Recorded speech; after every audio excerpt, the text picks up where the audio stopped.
एका केनियन वडिलांचा मुलगा, एका अमेरिकन आईचा संघर्ष आणि एका सामान्य कृष्णवर्णीय तरुणाने एक दिवस जगातील सर्वात शक्तिशाली देशाचा राष्ट्राध्यक्ष होण्याचा इतिहास रचला. हा प्रवास आहे बराक ओबामांचा.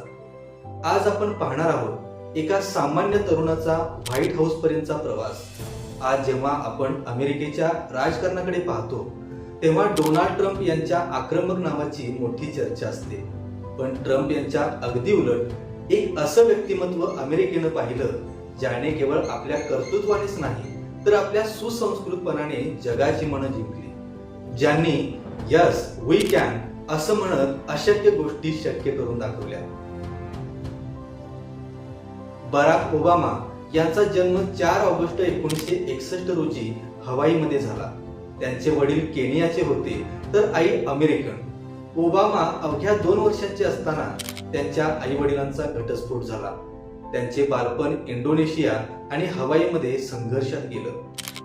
एका कृष्णवर्णीय मुलासाठी त्या काळात अमेरिकेत स्वतःची ओळख निर्माण करणं सोपं नव्हतं.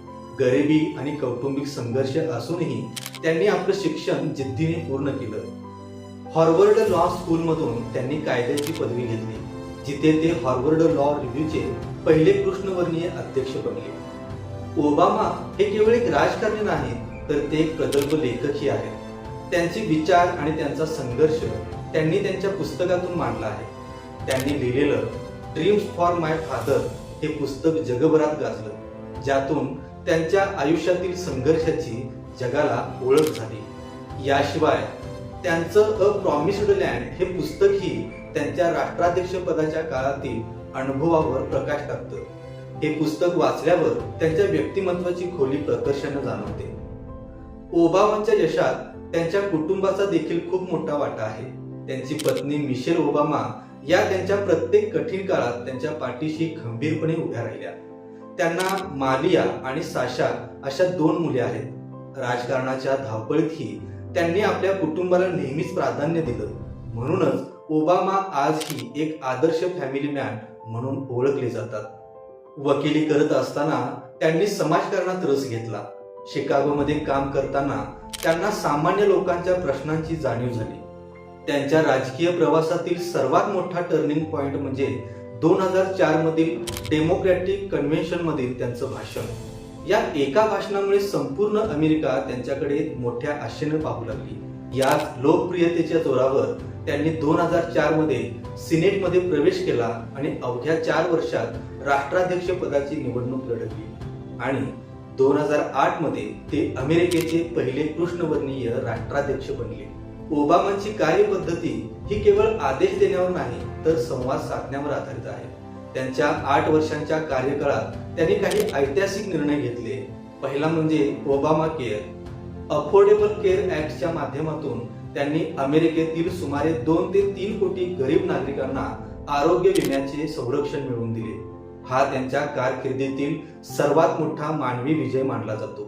दुसरा म्हणजे आर्थिक मंदीतून सावरणे.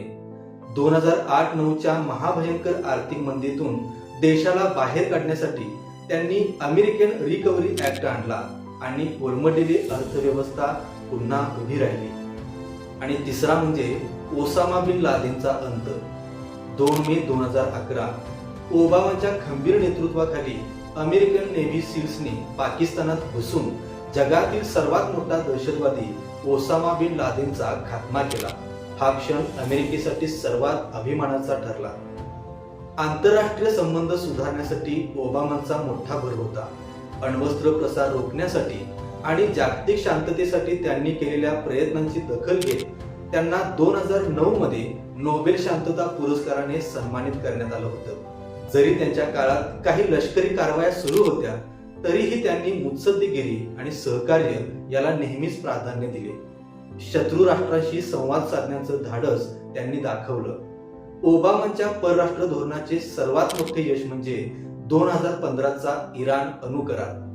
त्यांनी इराणवर केवळ निर्बंध न लादता चर्चेच्या माध्यमातून त्यांना अण्वस्त्र बनवण्यापासून रोखले. ओबामांचा असा विश्वास होता की युद्धापेक्षा संवाद जास्त प्रभावी असतो. मात्र याच करारावरून आजही त्यांच्यावर टीका केली जाते. आज जेव्हा आपण इराण, इस्रायल आणि अमेरिका यांच्यातील तणाव पाहतो तेव्हा ओबामांच्या त्या मुत्सद्देगिरीची प्रकर्षाने आठवण होते, ज्यांनी मध्य पूर्वेत काही काळ शांतता राखली होती. आज ही ओबामा आणि डोनाल्ड ट्रम्प यांच्यातील तुलना नेहमी चर्चिली जाते. जिथे ट्रम्प यांचे राजकारण अमेरिका फर्स्ट आणि आक्रमकतेवर आधारित आहे, तिथे ओबामा हे सर्वसमावेशकता मानणारे नेते होते.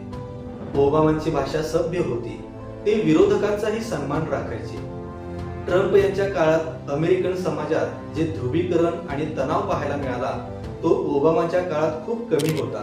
एकीकडे ट्रम्प यांची आक्रमक शैली तर दुसरीकडे ओबामांचा सुसंस्कृतपणा. यामुळे आज अनेक जण ओबामांच्या त्या सुवर्ण काळाची आठवण काढतात. गरिबी, संघर्ष आणि शिक्षणाच्या बळावर एक सामान्य मुलगा व्हाईट हाऊस पर्यंत पोहोचला. बराक ओबामांची कथा आपल्याला एकच गोष्ट शिकवते, परिस्थिती कितीही कठीण असली तरी स्वप्न मोठं असेल तर इतिहास घडवता येतो. तुम्हाला ओबामांचं नेतृत्व कसं वाटतं? त्यांची कार्यपद्धती आवडते की ट्रम्प यांची आक्रमकता? खालील कमेंट बॉक्स मध्ये नक्की लिहा.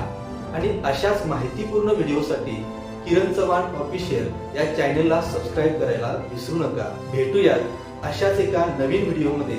तोपर्यंत धन्यवाद.